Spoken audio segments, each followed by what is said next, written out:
तो latest start. Chapter का नाम है डिपॉजिट, सेक्शन 2 क्लॉज 31। सबसे पहले डिपॉजिट्स की डेफिनेशन बता रहा है एंड क्या कहता है डिपॉजिट्स की डेफिनेशन बताते हुए, कहता है जी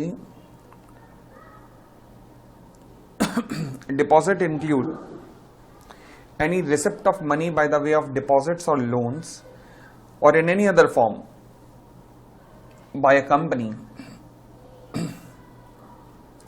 but does not include any such category of the amount as may be prescribed। तो दोबारा बोलता हूं, दोबारा पढ़िएगा फटाफट। Deposits includes any receipt of money by the way of deposit or loans or any other form by the company। यानी कि किसी भी फॉर्म में अगर कंपनी पैसा मंगाती है, किसी भी फॉर्म में कंपनी पैसा मंगाए वो डिपॉजिट है। बट इनको छोड़कर जो नीचे लिखे हुए हैं, वाओ। तो सबसे इंपॉर्टेंट क्या है जो नीचे लिखे गए हैं, और आजकल सबसे ज्यादा एग्जाम की मोहब्बत, एग्जामिनर की मोहब्बत भी इसी से ही है। सबसे ज्यादा वो मोहब्बत भी इसी से कर रहा है। एक एक नंबर पे दो दो तीन तीन सवाल हर बार अटेम्प्ट में पूछ रहा है, चार चार भी चीजें पूछ रहा है, 4 नंबर पे, एक एक नंबर पे एक चीज है। तो लिखना क्या है, कुछ भी नहीं। According to the companies acceptance of deposit rule 2014, ये डिपॉजिट है या नहीं है, बस आपको यही बता देना है। तो इतनी प्यारी, इतनी सिंपल, इतनी नोनी नोनी सी गेम है आपके लिए बस डिपॉजिट्स की, और ये मार्क्स फ्री फंड के हैं। आओ थाली में भरो और ले जाओ, समझ गए। अब समझना कि डिपॉजिट्स में क्या क्या नहीं आता, ताकि जब मैं समझाऊं कि क्या मतलब क्या नहीं आता, तो एटलीस्ट आपको कॉन्सेप्ट पता हो कि क्या नहीं आता और क्यों नहीं आता। अब सुनना शुरू करना। एक्चुअल में डिपॉजिट्स का कॉन्सेप्ट बनाया गया अपने मेंबर्स और पब्लिक से पैसा मंगाने के लिए। शुरुआत में ये पैसा अनसिक्योर्ड मंगाया जाता था, फिर उनकी रक्षा के लिए रूल्स आए। रूल्स ने कहा कि रुक जाओ, इस पैसे की सुरक्षा करने की कोशिश तो की, मगर उसके बावजूद भी सुरक्षा हो नहीं पा रही थी। तो रूल्स ने कहा अब ये पैसा सिक्योर्ड होगा। आज की डेट में रूल्स कहते हैं कि जब भी डिपॉजिट्स मंगाया जाएगा, 2 ही लोगों से डिपॉजिट्स मंगाए जा सकते हैं, एक मेंबर से, एक पब्लिक से। मेंबर से कुछ अलग कंपनियां मंगा सकती हैं, पब्लिक से कुछ अलग, जिनकी चर्चा अभी मैं करने जा रहा हूं। तो मेंबर से या पब्लिक से डिपॉजिट मंगाया जा सकता है, और लॉ मेकर ने पहले इनकी सुरक्षा के लिए रूल्स बनाए, बट फिर जब उनसे भी सुरक्षा नहीं हुई तो कह दिया आज के बाद डिपॉजिट सिक्योर्ड हो गए। ठीक है ना। अब जब से सिक्योर्ड हुआ तब से अभी तक कोई डिफॉल्ट तो नहीं हुआ खैर, बट फिलहाल ये रूल्स किस लिए बनाए गए थे, इनकी सुरक्षा के लिए बनाए गए थे। किसकी, डिपॉजिटर्स की सुरक्षा के लिए। तो इसमें कुछ चीजें अब नहीं आएंगी। क्यों? क्योंकि कुछ चीजें ऐसी हैं जिनको सुरक्षा देने की जरूरत ही नहीं है। लाइक अमाउंट जो आप सेंट्रल गवर्नमेंट या स्टेट गवर्नमेंट से रिसीव करते हैं, लोकल अथॉरिटी, स्टेट्यूटरी अथॉरिटी, इनसे पंगा लोगे क्या? ये तो गला दबा के रिकवर कर लेंगी। तो फिर similarly foreign government, foreign international bank, multinational financial institution, इनके इतने जबरदस्त क्रेडिट डिपार्टमेंट्स होते हैं। क्रेडिट डिपार्टमेंट मतलब जो आपको बैलेंस शीट पढ़कर आपका सारा जन्म कुंडली खोल के रख दें कि इनका पैसा डूबने की संभावना नहीं है, तो बचा लेंगे अपने पैसे को। इनके पास ऐसे ऐसे रिकवरी के प्रोसीजर्स भी होते हैं। फिर similarly banking company, same credit department होते हैं जिसमें आप जैसे चार्टर्ड अकाउंटेंट काम करते हैं, पीएफआई, पब्लिक फाइनेंशियल इंस्टीट्यूशन, ऐसे ऐसे होनहार चार्टर्ड अकाउंटेंट आप जैसे यहाँ काम करते हैं, तो इन्हें प्रोटेक्शन नहीं चाहिए। सिमिलरली कोई भी कमर्शियल पेपर्स जो कि आरबीआई के डायरेक्शन के मुताबिक कंपनियां इशू करेगी। अब कमर्शियल पेपर का नेचर अनसिक्योर्ड होता है, डिपॉजिट नेचर सिक्योर्ड है। मिसमैच हो गया तो इसलिए इसे डिपॉजिट नहीं माना जाएगा। Any amount receive from other company, अब जो भी कंपनी दूसरी कंपनी से कुछ रिसीव करती है ना, तो इसके ऊपर प्रोविजन ऑफ सेक्शन 186 लग जाता है, क्योंकि उसके लिए अलग प्रावधान है। तो इसलिए डिपॉजिट के नियमों में ये कवर नहीं होगा। Any amount received and held towards the subscription to any security, ध्यान रखना वो जो शेयर एप्लीकेशन मनी आता है ना, तो जब तक अलॉटमेंट नहीं होता तो शेयर एप्लीकेशन में पड़ा रहता है, फिर अलॉटमेंट होता है। अच्छा, अलॉटमेंट कितने दिन में होता है? 60 डेज के अंदर। और अगर 60 डेज में अलॉटमेंट नहीं हुआ तो लॉ कहता है अगले 15 दिन में वापस कर दो। पर अगर 15 दिन में भी वापस नहीं किया तो फिर वो डिपॉजिट है। यानी कि जब वो सिक्योरिटी, जब वो शेयर एप्लीकेशन का मनी आया तब वो डिपॉजिट नहीं है, क्योंकि उसने शेयर कैपिटल में कन्वर्ट होना है। तो इसलिए 60 दिन तक वेट किया जाएगा अलॉटमेंट का। अगर 60 दिन में अलॉटमेंट नहीं हुआ तो फिर कोई फायदा नहीं, अब उसको वापस कर दो। 15 दिन वापस करने के लिए दिए, 15 दिन में भी वापस नहीं किया तो फिर वो सिक्योरिटी डिपॉजिट्स बन जाएगा। बात समझ आ गई? चले और आगे बढ़ना शुरू करते हैं। फिर कहता है any amount receive from a person who at the time of the receipt of the amount, कोई भी अमाउंट जो रिसीव करेंगे किससे? डायरेक्टर ऑफ द कंपनी से और relative of the director of the private limited company से, तो ये भी डिपॉजिट नहीं है। अगर डायरेक्टर ऑफ द कंपनी से अमाउंट रिसीव होता है डिपॉजिट नहीं है, और director of the relative of the director of the private limited company से अगर अमाउंट होता है तो भी ये डिपॉजिट्स नहीं है। प्रोवाइडेड दैट ये जो डायरेक्टर साहब हैं या relative of the director of private limited company हैं, इनको एक अंडरटेकिंग देनी पड़ेगी, डिक्लेरेशन देनी पड़ेगी कि ये जो अमाउंट दे रहे हैं ये अपने सोर्सेज से दे रहे हैं और कोई भी बोरोड सोर्सेज से ये पैसा नहीं दे रहे हैं। यानी कि जो भी अमाउंट दे रहे हैं ये अपने खुद के सोर्सेज से दे रहे हैं, बोरोड सोर्सेज से पैसा नहीं दे रहे हैं। इनको ये अंडरटेकिंग देनी पड़ेगी, तभी डिपॉजिट नहीं माना जाएगा। परंतु अगर इन्होंने अंडरटेकिंग नहीं दी तो डिपॉजिट माना जाएगा। फिर डिपॉजिट्स के नियम यहां पर भी अप्लाई हो जाएंगे। Getting it? चलिए जी प्रदीप सहरावत जी 76 डे से माना जाएगा मोबाइल वहां पे एप्लीकेशन वाले में। नेक्स्ट, कोई भी अमाउंट जो बॉन्ड्स और डिबेंचर्स के थ्रू जिनके ऊपर फर्स्ट चार्ज है, बस खत्म हो गई बात। फर्स्ट चार्ज है यानी कि ये तो सिक्योर्ड है, तो जब ऑलरेडी सिक्योर्ड है तो इन्हें डिपॉजिट्स मान के और क्यों सिक्योर करूं। सिमिलरली बॉन्ड्स और debentures compulsory convertible into equity shares. भाई जो कंपलसरी कन्वर्टेबल है इक्विटी शेयर्स में वो तो वैसे ही सिक्योर्ड है, क्यों? क्योंकि वो तो कन्वर्ट हो जाएंगे इक्विटी शेयर्स में, तो उनके पास तो वोटिंग पावर आ जाएगी, मालिक बन जाएंगे मालिक। तो इसलिए उनको सिक्योरिटी देने की जरूरत है ना बाबा ना, उनको कोई सिक्योरिटी देने की जरूरत नहीं है। एक तो तुम हाँ नहीं बोलते ना। आगे, any amount raised bye the way of issue of the non convertible debentures. Oh my God, non convertible debenture है प्लस चार्ज भी नहीं है, ये तो बड़ा खतरनाक मुद्दा है, इसको तो सुरक्षा देनी चाहिए। नॉन कन्वर्टेबल है यानी कि इक्विटी में कन्वर्ट नहीं होंगे, चार्ज क्रिएट नहीं हो सकता, मतलब अनसिक्योर्ड है। Oh my God, but listed है रिकॉग्नाइज स्टॉक एक्सचेंज पे। जब लिस्टेड है रिकॉग्नाइज स्टॉक एक्सचेंज पे तो वो स्टॉक एक्सचेंज मतलब सेबी के नियम इस पे अप्लाई हो रहे हैं, स्टॉक एक्सचेंज के नियम अप्लाई हो रहे हैं। बस अगर तुमने उनका पालन ना किया तो जो टांगे तोड़ेंगे ये दोनों संस्थाएं मिलकर, पूछो मत। तो इसका मतलब आराम से, ये भी पैसा कहीं नहीं डूबने वाला, चिंता मत करो। इसको सुरक्षा क्या दें हम, कोई सुरक्षा देने की जरूरत नहीं है। कोई भी अमाउंट जो कि एम्प्लॉय से रिसीव होगा उसकी एनुअल सैलरी से ज्यादा नहीं होना चाहिए। दोबारा बोलो, कोई भी अमाउंट जो एम्प्लॉय से रिसीव होगा उसकी एनुअल सैलरी से ज्यादा नहीं होना चाहिए। और जो non interest bearing security deposit, अब ये क्यों? देखो ऐसा होता है कि फॉर एग्जांपल मान लीजिए मैं गया काम करने के लिए होंडा में। अब होंडा में काम करने के लिए गया तो मोटरसाइकिल बनाती थी होंडा, या हीरो मोटर्स में चले जाते हैं, हीरो मोटर्स वाले जो हैं वो बनाते थे मोटरसाइकिल बनाते थे। जब मैं मैन्युफैक्चरिंग मशीन पे गया तो मैंने जेब में 20-25 नट डाले, नट बोल्ट जो होते हैं वो डाले और लेके आ गया मैं।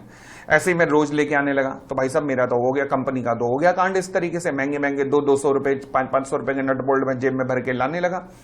अब हुआ क्या कि इसलिए मैन्युफैक्चरिंग कंपनियां कई बार अपने एम्प्लॉयज के ऊपर यह नियम लगाती हैं कि आप अगर किसी क्रिटिकल इक्विपमेंट के पार्ट की मैन्युफैक्चरिंग में काम कर रहे हैं तो आपको एक सिक्योरिटी डिपॉजिट देना पड़ेगा कि अगर वहां से चोरी हुआ पार्ट तो फिर आपके सिक्योरिटी डिपॉजिट में से काट लिया जाएगा। तो ये जो पैसा है ना एम्प्लॉय से जो लिया जाता है, अगर वो उसकी एनुअल सैलरी से ज्यादा नहीं है, एनुअल सैलरी से ज्यादा नहीं है, अगर एनुअल सैलरी से ज्यादा है तो डिपॉजिट है, और अगर इंटरेस्ट भी पे कर रहे हो तो भी डिपॉजिट है। तो फिर डिपॉजिट कब नहीं है? जब एनुअल सैलरी से ज्यादा नहीं है प्लस जब उस पर नॉन इंटरेस्ट बियरिंग है तो वो डिपॉजिट नहीं है। ठीक है। नेक्स्ट, कोई भी नॉन इंटरेस्ट बियरिंग अमाउंट जो कि कंपनी रिसीव करती है, नॉन इंटरेस्ट बियरिंग अमाउंट, वो डिपॉजिट नहीं है। अनसिक्योर्ड लोन वगैरह डिपॉजिट नहीं है।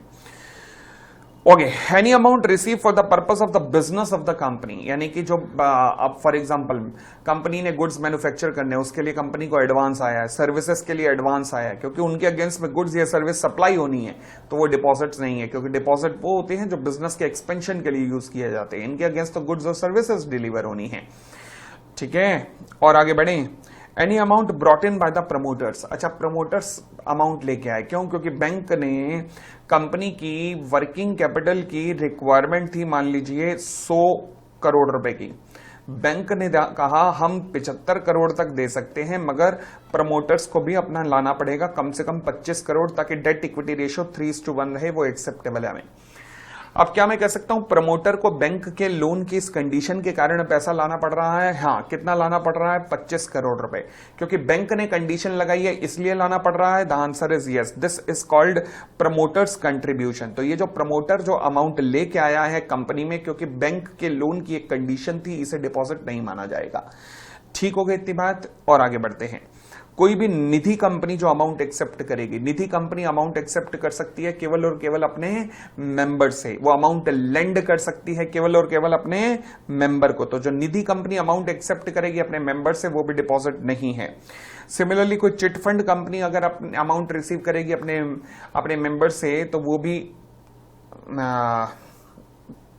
डिपॉजिट्स नहीं है जो चिट फंड कंपनी एक्सेप्ट कर रही है। Amount received under any collective investment scheme in A compliance with the SEBI, कोई भी अमाउंट जो कलेक्टिव इन्वेस्टमेंट स्कीम में आता है, से फॉर एग्जांपल अनुराधा वाली स्कीम याद होगा, फिर हेरा फेरी, आप हमें पैसा दीजिए हम 25 दिन में आपको डबल करके देंगे, ये ऐसी सब स्कीम कलेक्टिव इन्वेस्टमेंट स्कीम्स कहलाती हैं। आप हमें पैसा दीजिए हम आपके लिए 5 स्टार होटल्स खोलेंगे, उसके अंदर आपका भी हिस्सा होगा। आप हमें पैसा दीजिए हम नेशनल हाईवे पे जमीन खरीदेंगे, उसमें आपका भी हिस्सा होगा। All the schemes are called as collective investment schemes. तो कोई भी अमाउंट जो रिसीव होता है कंपनी को एक कलेक्टिव इन्वेस्टमेंट स्कीम के अंदर जो कि सेबी के द्वारा गवर्न होता है, तो वहां पर भी डिपॉजिट्स के नियम नहीं लगते हैं। फिर अमाउंट ऑफ 25 लाख रुपीज और मोर, यानी कि मोर देन और इक्वल टू 25 लाख रुपए जो कि स्टार्टअप कंपनी को रिसीव होते हैं, जो कि किसी स्टार्टअप कंपनी को रिसीव होते हैं bye the way of convertible notes. अब कन्वर्टेबल नोट्स क्या होते हैं? ये एक ऐसे तरीके के डेट इंस्ट्रूमेंट होते हैं जहां पर लोन देने वाले के ऑप्शन पर होता है कि वो ऑप्शनली कन्वर्टेबल होते हैं, कि वो चाहे तो इक्विटी शेयर्स में भी कन्वर्ट कर सकते हैं और रीपेमेंट भी क्लेम कर सकते हैं, ठीक है ना। तो ये उसके ऑप्शन पर होता है। डेफिनेशन देख लीजिएगा, instrument evidencing a receipt of money initially as a debt, पहले पैसा लोन के फॉर्म में आया बट वो रीपेबल है at the option of the holder. Holder चाहे तो इन्हें कन्वर्ट कर सकता है उस समय जब पेमेंट की बारी आएगी, उस समय चाह सकता है होल्डर कि नहीं मुझे इक्विटी दे दो, और वो ये भी चाह सकता है कि कोई दिक्कत नहीं आप मुझे रिडीम करके मेरा पैसा ही वापस कर दो। इन्हें कहा जाता है कन्वर्टेबल नोट्स। तो कन्वर्टेबल नोट्स के फॉर्म में अगर पैसा आया है 25 लाख रुपए या उससे ज्यादा, तो फिर वो भी डिपॉजिट्स नहीं है। क्यों नहीं है? क्या सुरक्षा दें? आप तो आराम से अपने आप को कन्वर्ट कर ही सकते हो। अच्छा, किस में कन्वर्ट कर सकते हो? इक्विटी शेयर्स में कन्वर्ट कर सकते हो। तो फिर आपको क्या पैसा दें, क्या सुरक्षा दें? आप ऑलरेडी सुरक्षित ही हो, और क्या सुरक्षा दें? जान थोड़ा लेनी है बच्चे की। तो ये सारी चीजें हैं जो डिपॉजिट्स नहीं है। Similarly any amount receive by the company from the alternate investment fund, domestic venture capital fund और म्यूचुअल फंड्स वगैरह से जो पैसा आया है वो डिपॉजिट्स नहीं है, क्योंकि ये भी शेयर्स वगैरह की फॉर्म में कंपनी के अंदर घुसते हैं, तो ये पैसा भी डिपॉजिट्स नहीं होता। इनको सुरक्षा प्रदान करने की जरूरत नहीं है। कंपनी की यूनिट्स खरीदते हैं, कंपनी के शेयर्स खरीद के बैठे होते हैं ये लोग। चलिए और आगे बढ़ना शुरू करते हैं जी। अब मैंने कहा जी डिपॉजिटर्स दो तरीके के हो सकते हैं, या तो मेंबर या पब्लिक। मेंबर या फिर पब्लिक।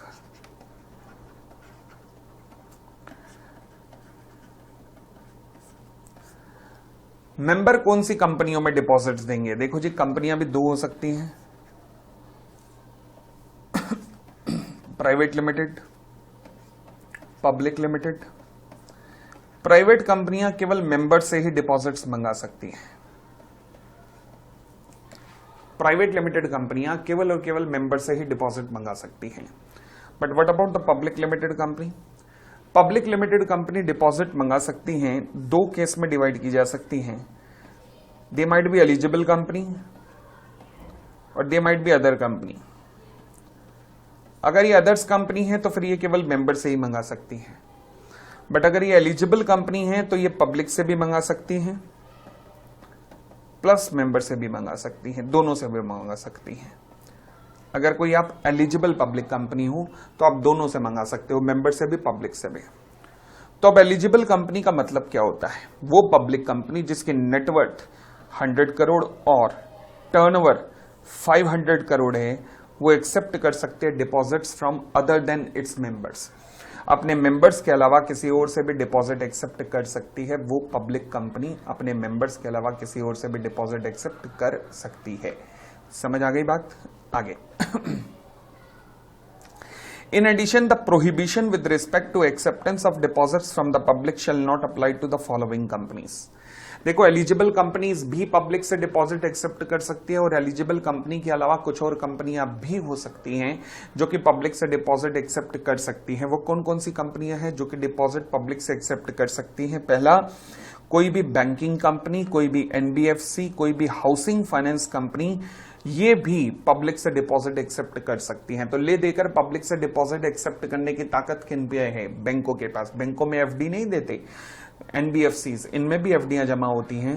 एंड हाउसिंग फाइनेंस कंपनियां, इनमें भी एफडीआं जमा होती हैं। बेस्ट एग्जांपल एचडीएफसी जमा होती हैं, एचडीएफसी बैंक नहीं, HDFC I am talking about, ठीक है ना।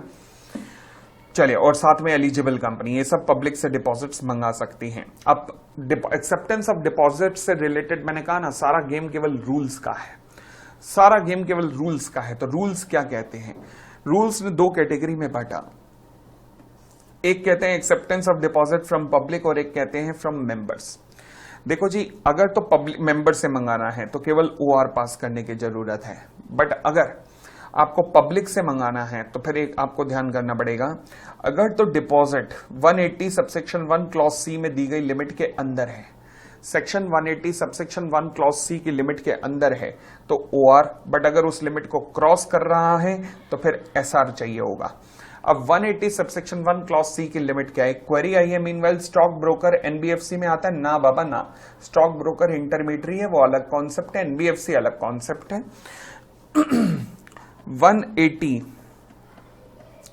सबसेक्शन 1 क्लॉज सी के अंदर एक लिमिट दी गई है जी, क्या दी गई है लिमिट? क्या है वो? 100% of paid up capital plus free reserves plus security premium.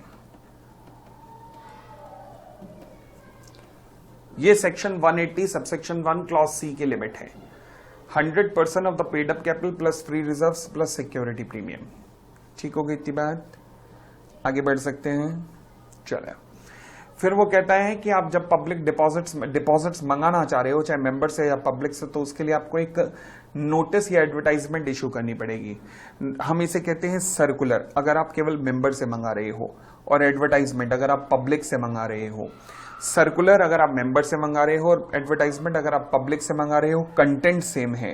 Content में financial position, credit rating obtained है अगर तो वो आएगा, total number of existing depositor, कितना अमाउंट ड्यू है, और सच अदर पार्टिकुलर एज में बी प्रेस्क्राइब्ड, यानी कि दोनों के कंटेंट सेम है, कंटेंट में कोई चेंज नहीं है। एग्जम्पशंस पे आते हैं, वो कहता है, अभी एग्जम्पशन रुक जाना, अभी थोड़ी देर पहले एक दो और कॉन्सेप्ट कर लो। पहले एक स्टैट्यूटरी ऑडिटर का सर्टिफिकेट चाहिए। ये जो सर्टिफिकेट आएगा इसका एक प्रेस्क्राइब फॉर्म है, फॉर्म नंबर डीपीटी 1। इसके अंदर स्टैट्यूटरी ऑडिटर कसम खा के कहेगा कि जो कहूंगा सच कहूंगा, सच के सिवा कुछ नहीं कहूंगा, और सच ये है कि कंपनी का आज की डेट में कोई भी डिपॉजिट्स में डिफॉल्ट नहीं है, यानी कि कंपनी ने कोई भी डिफॉल्ट कमिट नहीं किया है आज की डेट में डिपॉजिट्स की रीपेमेंट में। और अगर कोई डिफॉल्ट था भी सही तो कंपनी उसे रेक्टिफाई कर चुकी है, और रेक्टिफाई करने के बाद 5 साल खत्म हो चुके हैं, 5 साल का पीरियड खत्म हो चुका है। तो दोबारा बोल देता हूं, आज की डेट में कोई डिफॉल्ट नहीं है, अगर पास्ट में था भी सही तो कंपनी ठीक कर चुकी है, और उसको ठीक किए हुए भी 5 साल हो चुका है, ठीक हुए भी 5 साल हो चुका है। अच्छा अनीता बत्रा जी, ऑडिट की रिवीजन बेटा अक्टूबर में शुरू होंगी, अक्टूबर से शुरू हो जाएंगी, जैसे लॉ की खत्म हो जाएंगी ना, फिर अक्टूबर से ऑडिट पे आ जाऊंगा मैं, ठीक है। चले, अब सुनिएगा, ये जो सर्कुलर है ना, ये आपको आरओसी के पास फाइल करना है, चाहे एडवर्टाइजमेंट हो या सर्कुलर हो, एडवर्टाइजमेंट आरओसी के पास फाइल करनी है। अच्छा, आरओसी के पास कब? ये आप करने जा रहे हैं इशू टू द मेंबर्स या पब्लिक, आरओसी के पास बाद में नहीं, पहले, इसके पहले के 30 दिन के अंदर अंदर फाइल करना है। यानी कि दूसरे शब्दों में आसान ये रहता कि जिस दिन आरओसी को फाइल कर रहे हैं उसके 30 दिन के अंदर अंदर आपको इशू करना है। कितने अच्छे शब्द होते, बट लॉ मेकर ने उल्टा लिखा। Company is required to file a copy of circular containing the statement with the registrar within 30 days before the date of issue of circular. ठीक है ना, तो बिफोर लिखा है, और ऐसा लिख देते कि आरओसी को डिपॉजिट करने के 30 दिन के अंदर इशू करना, तो बहुत आसान लैंग्वेज हो जाती, बट ठीक है, जैसा भी है, भला है बुरा है जैसा भी है, अपना लॉ मेकर अपना है। चले, requirement of deposit repayment reserve account. Company जी तुम्हें क्या करना है, डिपॉजिट्स जो भी रीपेबल होने हैं 20% of the amount of deposit maturing during the following financial year. अगले फाइनेंशियल ईयर में जो भी डिपॉजिट रीपे होने हैं उसका 20% अमाउंट उठाओ और शेड्यूल बैंक में सेपरेट बैंक अकाउंट के अंदर उठा के जमा करा दो। जिस अकाउंट में जमा कराए जाएंगे उसे क्या कहा जाएगा, डिपॉजिट रीपेमेंट रिजर्व अकाउंट। तो जिस भी अकाउंट में ये पैसा जमा कराया जाएगा क्या कहलाएगा, वो called as deposit repayment reserve account. ठीक हो गई इतनी बात, सेम एप्लीकेबल हेयर। आगे बढ़ते हैं। सिक्योरिटी, ध्यान रखना मेंबर्स के केस में कंपनी में प्रोवाइड सिक्योरिटी, बट पब्लिक के केस में company shall within 30 days of such acceptance create a charge on its assets. ध्यान रखना चार्ज केवल टेंजिबल एसेट्स के ऊपर होगा, इंटेंजिबल को हम कंसीडर नहीं करेंगे। दोबारा बोल देता हूं, इंटेंजिबल को हम कंसीडर नहीं करेंगे। Amount of charge shall not be less than the amount of the deposit accepted. यानी कि दूसरे शब्दों में क्या मैं कह सकता हूं, 100% चार्ज होगा। तो जितना आपने डिपॉजिट एक्सेप्ट किया है अमाउंट ऑफ चार्ज उससे नीचे नहीं होना चाहिए, 100% चार्ज रहना चाहिए। आई होप कोई दिक्कत नहीं है, क्लियर हो गई इतनी बात। चले application to the tribunal if the company fails to repay deposit और पार्ट देयर ऑफ। अगर अच्छा, अब हम वो जो हमने ऊपर एक एग्जाम्शन नोटिफिकेशन छोड़ी थी ना, तो उसे अब हम कर सकते हैं आराम से, देख लीजिएगा। ये हम आ गए इसके ऊपर, लो जी। कहते हैं जी एग्जाम्शन मिल जाएगी प्राइवेट लिमिटेड कंपनियों को। किस किस से? सर्कुलर इशू करने की जरूरत नहीं है, ये सर्कुलर आरओसी को फाइल करने की जरूरत नहीं है, वो 20% का अमाउंट डिपॉजिट कराने की जरूरत नहीं है, डीपीटी 1 स्टैट्यूटरी ऑडिटर के द्वारा दिलवाने की जरूरत नहीं है। कौन सी प्राइवेट लिमिटेड कंपनियां जो अपने मेंबर्स से केवल 100% of the paid up share capital plus free reserve plus security deposits तक इशू कर रही हैं, जो कि स्टार्टअप नेचर की हैं पहले 5 साल तक, जो कि इन तीनों के तीनों कंडीशंस को पूरा करती हैं। तीनों कंडीशंस कौन सी हैं? ये किसी भी और कंपनी की एसोसिएट नहीं है, सब्सिडरी नहीं है, किसी भी और कंपनी की ना एसोसिएट है ना सब्सिडरी है। इनकी जो टोटल बोरोइंग या लोन है फ्रॉम द बैंक्स और फाइनेंशियल इंस्टीट्यूशन और बॉडी कॉर्पोरेट, ये तीनों ध्यान रखना, बैंक्स और फाइनेंशियल इंस्टीट्यूशन और बॉडी कॉर्पोरेट, जो इनकी बोरोइंग है डेट इज कितनी है, लेस देन किसका, इनकी पेड अप कैपिटल का 2 times और 50 crore which ever is lower से लेस है। ठीक है, आगे एंड इन्होंने कोई भी एग्जिस्टिंग डिफॉल्ट नहीं किया है, इन कंपनीज का कोई भी एग्जिस्टिंग डिफॉल्ट नहीं है। तो अगर ये तीनों कंडीशंस पूरी कर देती हैं, पहली ये एसोसिएट और सब्सिडरी नहीं है, दूसरी इनकी बोरोइंग कम है, पेड अप कैपिटल का 2 गुना और 50 crore which ever is less से कम है, और कोई भी एग्जिस्टिंग डिफॉल्ट नहीं है, तीनों कंडीशन पूरी हैं, दे कैन गो अहेड, हमें कोई दिक्कत ही नहीं है। चले आगे बढ़ते हैं।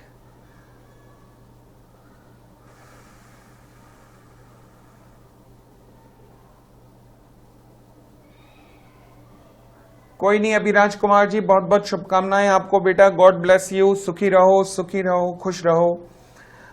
चलो जी, तो हमने यहां तक का कॉन्सेप्ट कर लिया, अब आगे बढ़ना शुरू करते हैं कि डिपॉजिट रीपेमेंट रिजर्व अकाउंट जो क्रिएट किया था ना, वो किस लिए यूज हो सकता है, केवल और केवल रीपेमेंट ऑफ डिपॉजिट के लिए यूज हो सकता है, किसी और काम के लिए यूज नहीं हो सकता है। क्लियर हो गई इतनी बात भाई, बोलो ना हाँ। तो अगले कॉन्सेप्ट के ऊपर आता हूं मैं, जिसका नाम है tenure for which the deposit can be accepted. दो डिपॉजिट कितने टेन्योर के लिए एक्सेप्ट किए जा सकते हैं? तो लॉ कहता है कि मैक्सिमम 36 महीने के लिए और मिनिमम 6 महीने के लिए, मैक्सिमम 36 मंथ और मिनिमम 6 मंथ, चाहे वो मेंबर से हो चाहे वो पब्लिक से हो। तो टेन्योर मैक्सिमम कितना है 36 मंथ, मिनिमम कितना है 6 मंथ। बट फिर यहां पर एक एक्सेप्शन आती है बहुत गजब की, वो कहती है ठहरो ठहरो ठहरो ठहरो ठहरो, 6 महीने से कम के भी डिपॉजिट एक्सेप्ट किए जा सकते हैं अगर कुछ कंडीशंस कंप्लाई हो जाएं। अच्छा कौन सी कंडीशन? लॉ कहते हैं जी 2 कंडीशन है। पहला, ये जो 6 महीने से कम के डिपॉजिट हैं ये कितने हो सकते हैं? such deposit shall not be 10% of the paid up capital plus free reserve plus security premium, यानी कि इससे ज्यादा नहीं होने चाहिए। 10%, maximum 10% of the paid up capital plus free reserve plus security premium तक, एंड और इनका टेन्योर 3 महीने से नीचे नहीं हो सकता, यानी कि 3 से 6 महीने के बीच में हो सकता है मगर 3 महीने से नीचे नहीं हो सकता। And they can be up to maximum 10% of the paid up capital plus free reserve plus security premium. इतनी बात क्लियर हो गई? बढ़ सकते हैं आगे। चले, फिर अब मेरा अगला कॉन्सेप्ट आता है कि मैक्सिमम अमाउंट ऑफ डिपॉजिट्स। जी, मैक्सिमम डिपॉजिट्स कितना हो सकता है? मैक्सिमम डिपॉजिट्स, देखो जी, अगर ये ध्यान से समझना, ये पॉइंट थोड़ा टेक्निकल है, अगर तो केवल और केवल आप मेंबर से डिपॉजिट मंगा रहे हो, अगर डिपॉजिट्स केवल मेंबर से मंगा रहे हो, कंपनी ऐसी है जो केवल मेंबर से ही डिपॉजिट मंगाती है, मतलब एलिजिबल कंपनी नहीं है, तो मेंबर से डिपॉजिट मंगाने की लिमिट है 35% of the paid up capital plus free reserve plus security premium. तो मेंबर से कितना मंगाया जा सकता है? 10%, 35% of the paid up capital plus free reserve plus security premium.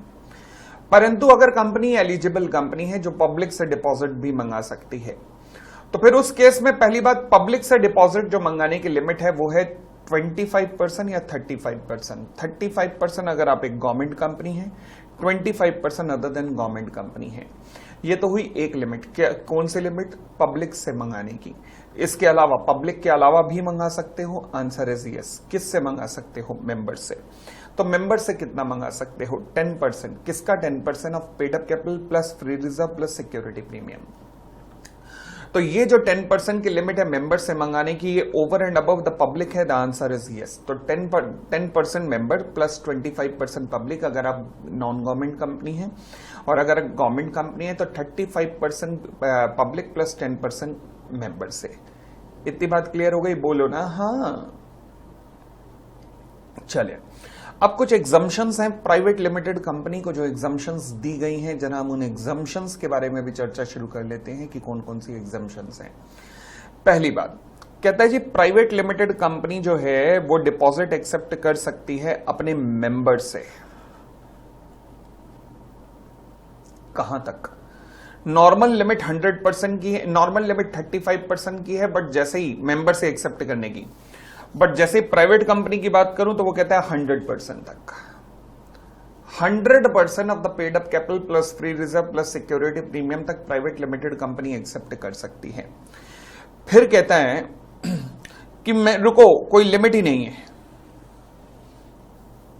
कोई लिमिट ही नहीं है, यानी कि प्राइवेट लिमिटेड कंपनियों में कोई भी लिमिट नहीं है, जितना मर्जी डिपॉजिट एक्सेप्ट करो अपने मेंबर से। हां, अगर प्राइवेट लिमिटेड कंपनी कैसी है?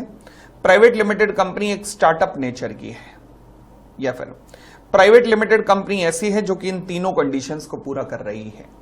कौन कौन सी 3 कंडीशन? ये कंडीशन ऊपर एग्जम्पशन में भी आई थी, ये कंडीशन सेक्शन 67 की प्राइवेट लिमिटेड कंपनी की एग्जम्पशन से मिलती जुलती है क्लॉज ए में, हालांकि थोड़ा सा चेंज है वहां पर, और ये कंडीशन यहां पर भी है, तो ध्यान रखना। कई सारे सेक्शंस को ये एग्जम्पशन की लिमिट सेटिस्फाई कर रही है। तो क्या कहता है? कहता प्राइवेट लिमिटेड कंपनी वैसे तो मेंबर से, तो ये 35% की लिमिट रही क्या, जो हमने मेंबर से कहा कि मेंबर से 35% तक आप एक्सेप्ट कर सकते हो। फिर ये लिमिट किसके लिए है? पब्लिक कंपनी जो कि एलिजिबल नहीं है।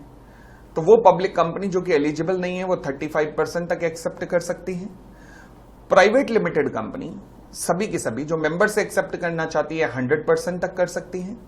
और स्पेसिफाइड प्राइवेट लिमिटेड कंपनी जो कि इन कंडीशंस को पूरा कर रही हैं, वो कहां तक एक्सेप्ट कर सकती हैं? कोई लिमिट नहीं है।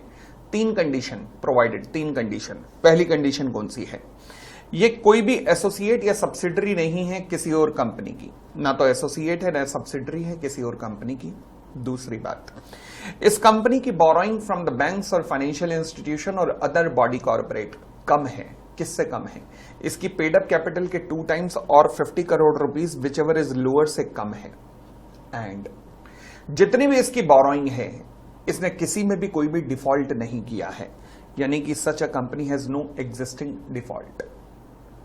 तो ये कंपनी विदाउट एनी लिमिट, कोई लिमिट नहीं है भैया, कोई लिमिट नहीं है, ध्यान रखना, और ये डिपॉजिट एक्सेप्ट कर सकती है विदाउट एनी लिमिट, चाहे 400 500% of the paid up capital हो, I don't have any issue at all. फिर उसके बाद appointment of deposit trustee, depositors के हितों के लिए ट्रस्टी अपॉइंट होगा, डिपॉजिटर्स के हितों के लिए ट्रस्टी अपॉइंट होगा, जो कहता है कि one or more trustees for the depositor need to be appointed by the company for creating a security interest. Again, one or more trustee for the depositor need to be appointed by the company for creating the security. ठीक है जी, ये जो आप deposit trustee create कर रहे हो, appoint कर रहे हो, क्या इसकी रिटर्न कंसेंट होना जरूरी है? यस, उसकी रिटर्न कंसेंट होना जरूरी है, और ये फैक्ट कि उसकी रिटर्न कंसेंट आप प्राप्त कर चुके हो, ये सर्कुलर या एडवर्टाइजमेंट के अंदर मेंशन भी जरूर की जाएगी कि हाँ जी आपने उसकी कंसेंट ऑब्टेन कर ली है। जैसे डिबेंचर के अंदर हमने डिबेंचर ट्रस्टी की क्वालिफिकेशन डिस्क्वालिफिकेशन की थी, सिमिलरली डिपॉजिट ट्रस्टी की भी क्वालिफिकेशन डिस्क्वालिफिकेशन है। मैं ये तो नहीं कहूंगा सेम है, बट काफी मिलती जुलती हैं। जैसे आप डिपॉजिट ट्रस्टी नहीं बन सकते अगर आप कंपनी के डायरेक्टर हैं, केएमपी हैं, और एनी अदर ऑफिसर और एम्प्लॉय ऑफ द कंपनी या फिर इट्स होल्डिंग सब्सिडरी और एसोसिएट हैं। यानी कि अगर डायरेक्टर हैं, ये कंडीशन वहां पे भी थी, केएमपी हैं, ऑफिसर हैं, एम्प्लॉय हैं, कहां पर? कंपनी, एसोसिएट, सब्सिडरी, होल्डिंग में, या फिर आप खुद एक डिपॉजिटर हैं, तो कॉन्फ्लिक्ट ऑफ इंटरेस्ट अराइज होगा, तो पॉसिबल नहीं है। ठीक है जी, तो आप एलिजिबल नहीं है डिपॉजिट ट्रस्टी बनने के लिए। दूसरा, अगर आप इंडेप्टेड हैं कंपनी के, यानी कि कंपनी को आपने देने हैं, या फिर उसकी सब्सिडरी, होल्डिंग, एसोसिएट और सब्सिडरी ऑफ सच होल्डिंग, मतलब डेटर हैं, किसके? Of company, associate, subsidiary, holding, holding की सब्सिडरी, डेटर हैं कैश के, डेटर हैं कैश के, डेटर हैं। अगली बात, अगर आपका कोई मेटीरियल मॉनेटरी रिलेशनशिप है, शब्द क्या है? मेटीरियल मतलब बहुत बड़ा, अच्छे खासे लेवल का, भी इसे डिफाइन नहीं किया गया।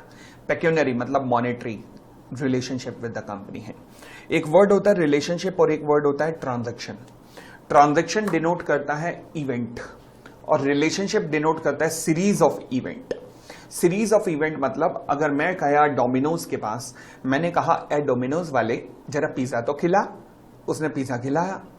मैंने कहा ए डोमिनोज वाले अब मैं रोज आऊंगा क्योंकि मुझे डॉक्टर ने कहा है कि पोपली तुझे पिज्जा जरूर खाना है, तो मैं अब रोज आऊंगा। उसने कहा अच्छा। अब आज मैं गया तो उसे पता है कि ये पोपली कल भी आएगा, कल मैं गया तो उसे पता है परसों भी आएगा, परसों मैं गया तो उसे पता है अब फिर आगे आगे आएगा। तो यानी कि जो डोमिनोज वाले और मेरे बीच में जो क्या चल रहा है, ट्रांजैक्शंस चल रही हैं। हाँ, क्योंकि बहुत सारी ट्रांजैक्शन चल रही है। जैसे ही बहुत सारी ट्रांजैक्शन हुई, दिस बिकम रिलेशनशिप। एक से ज्यादा ट्रांजैक्शन रिलेशनशिप, एक ट्रांजैक्शन एक इवेंट मतलब ट्रांजैक्शन। वर्ड क्या यूज हुआ? रिलेशनशिप। यानी कि आपकी लगातार ट्रांजैक्शन होती रही है और बड़े लेवल पे हुई है, क्योंकि वर्ड है मेटीरियल। पेक्यूनरी मतलब मॉनेटरी। अब ये और बात है कि यहां पेक्यूनरी को डिफाइन नहीं किया गया, तो कांट हेल्प इट, क्या कर सकते हैं। और ठीक है, अच्छी बात है, हमारे लिए याद करने के लिए कम हो गया। आगे आपने गारंटी दी है in respect of the principal debt secured by the deposit और इंटरेस्ट, यानी कि इन डिपॉजिट्स के रीपेमेंट के लिए आपने गारंटी दी है और आप ही डिपॉजिट ट्रस्टी बन रहे हो। तो कल को डिपॉजिट अगर डिफॉल्ट हुआ तो डिपॉजिट ट्रस्टी के रूप में आप एक्शन लोगे, किसके ऊपर? अपने ऊपर ही। क्यों? क्योंकि आप ही तो वो हो, गारंटर हो। तो ये पॉइंट वहां पे भी था, डिबेंचर में भी, याद है? तो आप नहीं बन सकते, ध्यान रखना। और अगर आप रिलेटेड पार्टी हैं, ऊपर वाली ए वालों की, जो ए में पार्टीज दी हुई हैं, कौन कौन दी हुई हैं?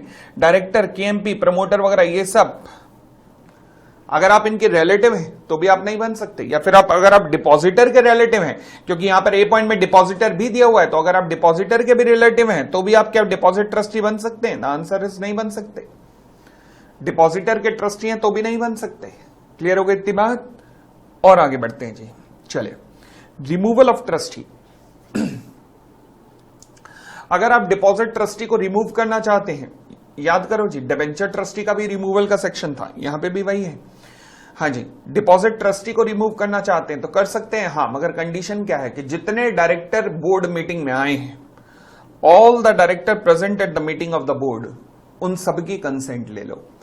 टोटल डायरेक्टर हैं 15, मीटिंग में आए 10, कंसेंट दी नो ने, क्योंकि एक ने कहा मैं वोट नहीं करूंगा, मुझसे वोट नहीं किया जाता, नो की कंसेंट है। उसने अगेंस्ट में वोट नहीं डाला, बट उसने वोट ही नहीं डाला। वो अगेंस्ट में नहीं था, बट उसने कहा मुझे वोट ही नहीं डालना। आए कितने थे मीटिंग में? 10। वोट फेवर में कितना ने किया? नो ने। रेजोल्यूशन पास नहीं हुआ, क्योंकि रेजोल्यूशन पास होने के लिए जरूरी है 10/10 हो। जितने आए हैं मीटिंग में 12 आए, 12/12 चाहिए। बात समझ आई? तो इसलिए no removal except with the consent of all the director present at the meeting of the board. In case the company is required to have an independent director, अगर कंपनी इंडिपेंडेंट डायरेक्टर अपॉइंट करने की जरूरत है तो क्या at least 1 independent director भी वहां पर होना जरूरी है? The answer is yes. कम से कम एक इंडिपेंडेंट डायरेक्टर का भी वहां पर होना जरूरी है। ठीक हो गई इतनी बात? आगे बढ़ सकते हैं। चलिए, फिर कहता है filing of application form for making deposits. Filing of application forms for making deposits. Okay, देखो जी, डिपॉजिट्स देने के लिए आपको एक एप्लीकेशन फॉर्म भर के देना पड़ेगा, और उस एप्लीकेशन फॉर्म के अंदर सबसे इंपॉर्टेंट चीज है कि डिक्लेरेशन आएगी। डिक्लेरेशन क्या आएगी?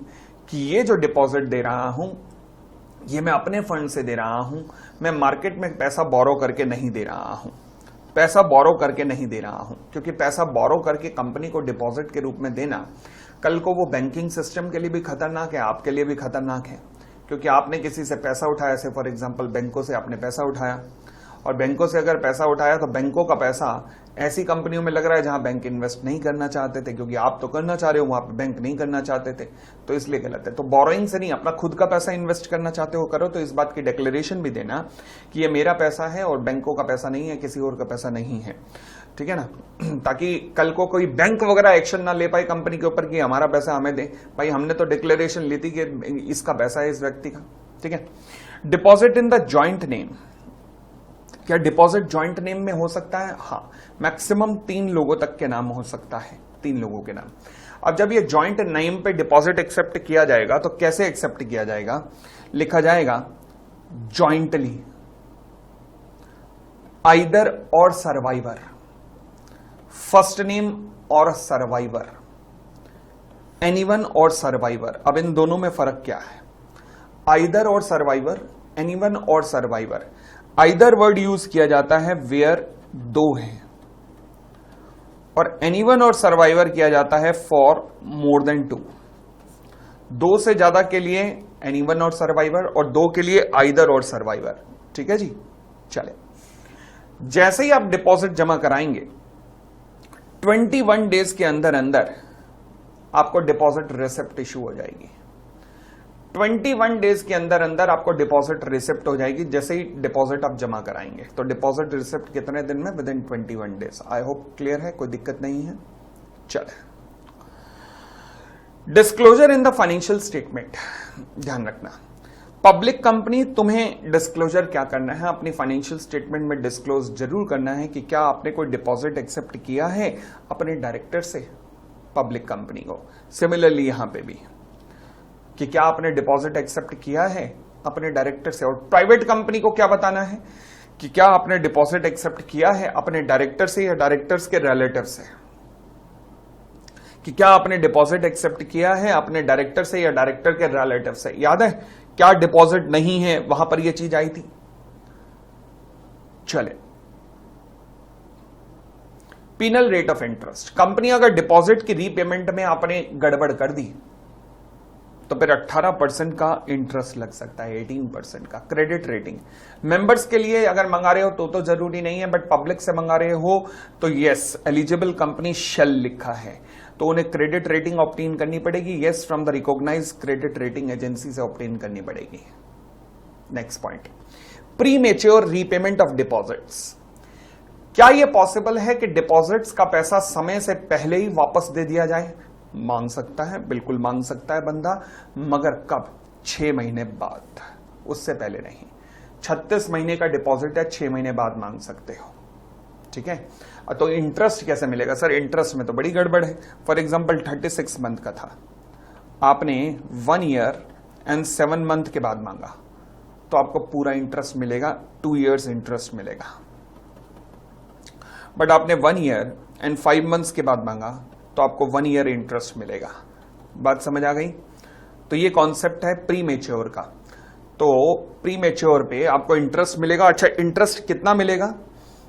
जितना भी आपका इंटरेस्ट बनता है उससे 1% नीचे। जैसे एफडी तोड़वाने पर 1% का पेनल्टी लगती है ना, बिल्कुल वैसे ही।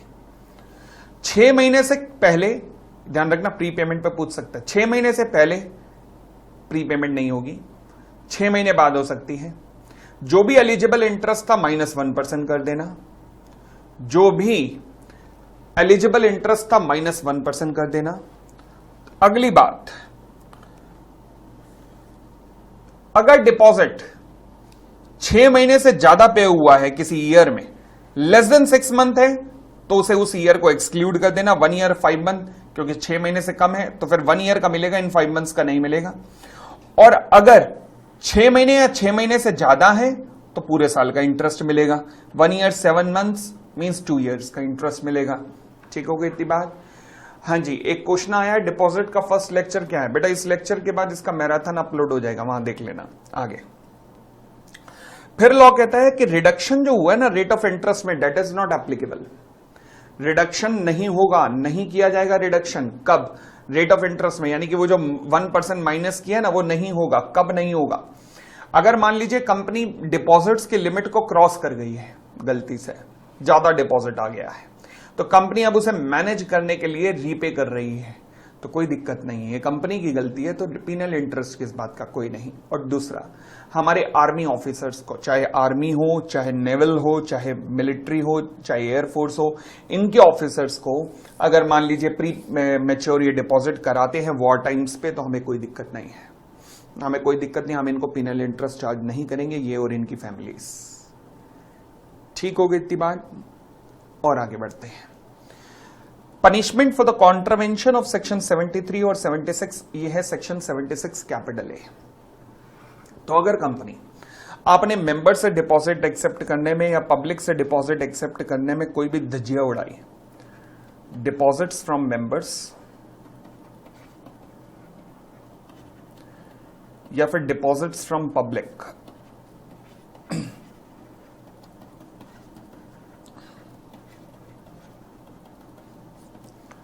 अगर आपने कोई भी गड़बड़ की तो ये पेनल्टियां आपका इंतजार कर रही हैं।